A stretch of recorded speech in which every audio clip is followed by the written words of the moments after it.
Hi there, welcome back. Today is part two of our three-part video series, How to Ignite Your Metabolism. And again, my name is Dr. Alexandria Rosa. So in part one, we talked about insulin resistance, metabolic syndrome, and being pre and post-menopausal, and how that can impact your metabolism and why you've been having those changes in your body.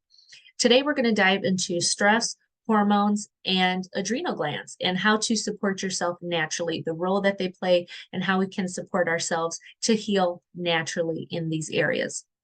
So I'm going to start by talking about stress. So we're going to talk about good stress and bad stress. So I'm going to start with bad stress. The worst kind of stress is chronic bad stress, chronic stressors like emotional stress, like death, like a sudden death, sudden illness, or a chronic illness. And this can be within yourself or with family members. And so this makes me think about COVID.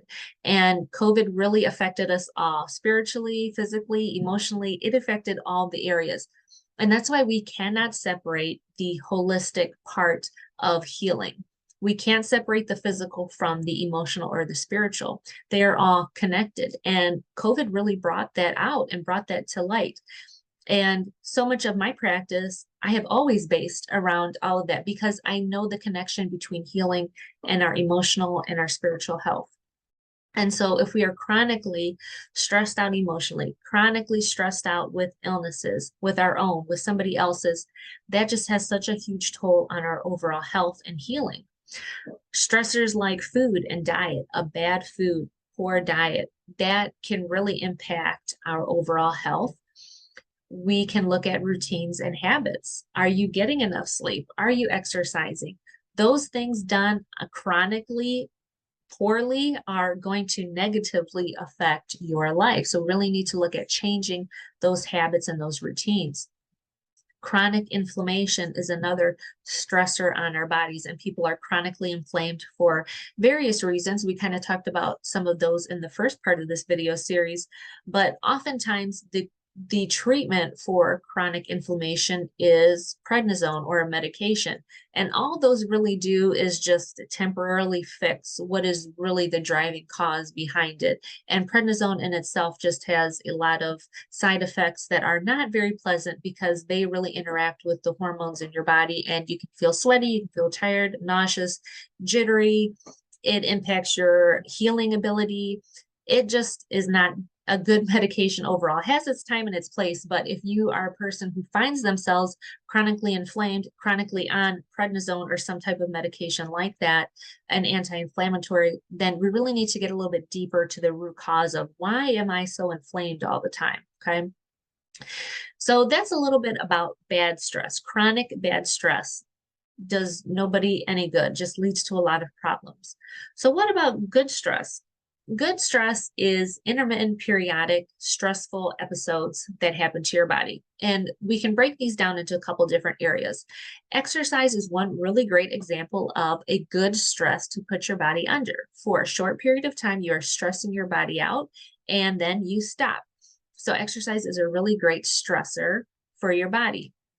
You can think about athletes who train in high altitudes, right? They do this to help their lungs function better. So they train at high altitude where there's low levels of oxygen. So you're depriving your body of oxygen. That's a stressor. And they do that because that helps their own body start to oxygenate their own blood more efficiently, helps their lungs and hearts pump better, their muscles work better. So it's a good stressor, and it helps them compete at a higher level more competitively because they've trained in these high altitudes. So they are really stressing their bodies out, but in a good way for short periods of time that has lasting benefits. You can also think about intermittent fasting. Intermittent fasting is an amazing short-term intermittent stressor to put your body under to create all kinds of magical things that happen. In the third part of this series, we'll get into some of those magical things that happen, but there's anti-aging properties, there are anti-cancer properties that are associated with intermittent fasting, the whole metabolism reset, the insulin sensitivity. There's so many amazing things that can happen from intermittently stressing your body with fasting. So that's just some examples of good stress versus bad stress. And I think you can really see the difference between bad, all the detrimental things that can happen to you with this bad chronic stress versus short-term good amounts of stress. And so what is affected? What parts of your body are affected by these stressors? Well, one of them is your adrenal glands, and your adrenal glands sit right on top of your kidneys. They're little triangle shaped glands right on top of there. And those secrete a chemical called cortisol. Now, I think sometimes cortisol gets a bad rap because people always say, oh, well, you've got high levels of cortisol, and that's why you are so overweight and you've got all these problems. Well, cortisol is actually the thing that keeps you alive. And cortisol is what keeps you alive. So we need cortisol. It's not all bad, but it's how much cortisol are we secreting? Are we making our bodies pump out all the time? And so cortisol is also known as the fight or flight. When we get stressed or we need to react to a situation, that's where cortisol really comes into play. But again, as I said, cortisol keeps you alive. It's what keeps me being able to talk to you and breathe and function and talk. So we need cortisol, but we don't want to be constantly secreting it at high levels. And there are ways to manage our cortisol levels naturally to calm them down. And intermittent fasting is an amazing way to have regulation over your cortisol levels naturally. And also, if you do blood work, sometimes you'll notice cortisol levels are elevated, and intermittent fasting is an amazing way to bring those down naturally as well. So we've talked about stress, we've talked about hormones, we talked about our adrenal glands. So let's get into, one other thing I want to talk about with hormones is, as we talked about being pre and postmenopausal in part one. So we've got levels of estrogen that are dropping. So really, the adrenal glands are also your backup for your ovaries. So when your ovaries start to stop secreting estrogen, your adrenal glands start to kick in and try to take over for that. As I said in part one, there are many different receptors in our body that are estrogen receptors, many different parts, and many different areas where estrogen has a part to play. And so our adrenal glands try to kick in and take over once our ovaries stop producing. And so they start to mimic and produce cortisol and some other hormones that are similar to estrogen to help regulate our bodies. And so it's always important to know, like I said, things are always connected in some way. It's your body. Everything is connected in a way. So taking care of our adrenal glands, how can we support them to keep them healthy? Well, there are some key vitamins that I'm going to share with you that you should be incorporating into your diet every single day to keep these adrenal glands nice and healthy so that they can be that backup for your ovaries, so that they can help you function day to day and help keep that level normalized, keep that level balanced for you. So how can you know if you're out of whack with whatever vitamins that I'm going to share with you are? Well, one of the great ways that you can do that is through micronutrient testing. So it's a simple lab work that you can go get done. And as a part of my 90-day metabolic makeover, I run this micronutrient testing on all my clients that go through my program. But you can get this testing done, and it really looks for all the micronutrients in your blood. So levels of vitamins, zinc, calcium, magnesium, all micronutrients, copper, selenium, all of that. It really breaks all that down in your blood. And this is not your typical lab work that a physician or a healthcare provider is going to run on you. This is very specialized, detailed, and insurance does not like to cover this type of test. So it's something specialized that you need to go through. And so this micronutrient testing breaks down all those levels in your blood. And so often when we have issues of hormonal imbalances or inflammation or skin issues, it can all be traced back to gaps in our nutrition, gaps in our micronutrients. And the only way to identify these is through micronutrient testing. So getting this specialized lab work done. So the vitamins that you want to concentrate on supplementing, replenishing are vitamins C, B, K, magnesium, zinc, calcium, and vitamin D. Vitamin D is so important. I can't even get over how important vitamin D is. It also functions like a hormone within your body. It's a fat soluble vitamin. It's so important, so crucial for your body. And most people are deficient in vitamin D, especially if they work inside all day, and depending on what type of, of the US or wherever you might live, depending on your sunlight, you might be chronically low in vitamin D, and that could be leading to a lot of the physical symptoms that you might be experiencing. So just replenishing that is amazing.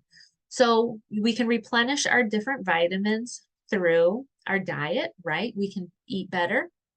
We can also do something called IV hydration therapy, where you can get vitamins, minerals, nutrients, electrolytes, all intravenously through an IV. And it's just like when you go to the hospital, they start an IV on you, and you'll get a customized bag containing all of these vitamins, nutrients, electrolytes, everything that you need, and you get it intravenously. And so that's a great way to supplement yourself naturally. And this is an amazing way because it goes right into your system. The problem with typical supplements, oral supplements that you can take, is if you have ever had any type of GI surgery, so gastrointestinal surgery, if you've ever had anything done to your tummy or to your intestines, or if you have any issues with stomach acid or anything up here, any issue along your gastrointestinal tract, your GI tract, is going to inhibit the absorption of vitamins, minerals, whatever supplements you might be taking. And also, the more that your body breaks it down, the less that it's available to you to use. So any type of surgery, any type of GI interruption is really going to inhibit you getting the full benefit of an oral supplement. So versus getting an intravenous IV therapy supplementation, is it goes right into your system. Your body does not have to break it down at all. It gets directly into you and it acts immediately. And one of the things I tell clients when they're getting IV therapy is, as soon as I start to run it, I tell them, you might taste it in your tongue, in the back of your throat, because it goes into your system immediately and you will feel it, you will taste it. It's so incredible because it doesn't have to be digested. It doesn't have to go through any type of GI system. It goes right into your cells. And so many of those supplement companies and, marketing places out there will tell you that their supplements heal you on a cellular level. Well, there's nothing more cellular than getting it intravenously because it goes right into your system, right into your cells, and acts immediately. It's the most direct way to receive treatment. So that is some of the ways that you can supplement these nutrients naturally through IV hydration. So getting the test done, getting the micronutrient testing done, then following it up with some customized IV nutrition, IV therapy to replace all of those. I did want to take a quick mention to some medications can also inhibit nutrient absorption. And so I'm going to highlight one. There are a couple, but I'm going to highlight one that is very common. It's called metformin. So if you're pre-diabetic or diabetic, or even if you've approached your healthcare provider about wanting to lose weight, a lot of the providers now are prescribing metformin for weight loss. And it just helps regulate, it helps with the insulin sensitivity, right? So we already know that there's a more natural way to increase your insulin sensitivity through intermittent fasting, which we're going to talk about tomorrow or in part 3. But metformin is a drug that is commonly prescribed.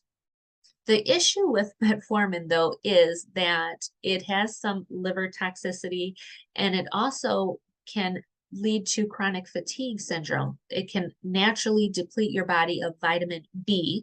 So vitamin Bs are all your energy vitamins, and people can become chronically fatigued, get chronic fatigue syndrome from taking metformin. And many people don't realize that. They go on metformin and then their levels start to drop. And you don't know if you're deficient in your vitamin B because you're not micronutrient testing or even aware that you should be doing it. And B, it's the medication that's doing it to you. And so you'll feel chronically fatigued, and then most likely you go back to your doctor and then they want to prescribe you something else to help with your tiredness. And just, it's a never ending cycle when really it's just the medication is what is doing it to you. So just to be aware, medications can cause some vitamin and nutrient disruptions, deficiencies. So always be aware of that. And that's another reason to just get some micronutrient testing done. It's very beneficial, very insightful. Okay. So I hope today's video has been helpful to you. As always, I am available for questions, comments, suggestions. I would love to hear from you, love to know your thoughts about today's topic. And part 3, we're going to really get into intermittent fasting and why therapeutic fasting is the key to igniting your metabolism at any age. So thank you for joining me, and I'll see you in the next video.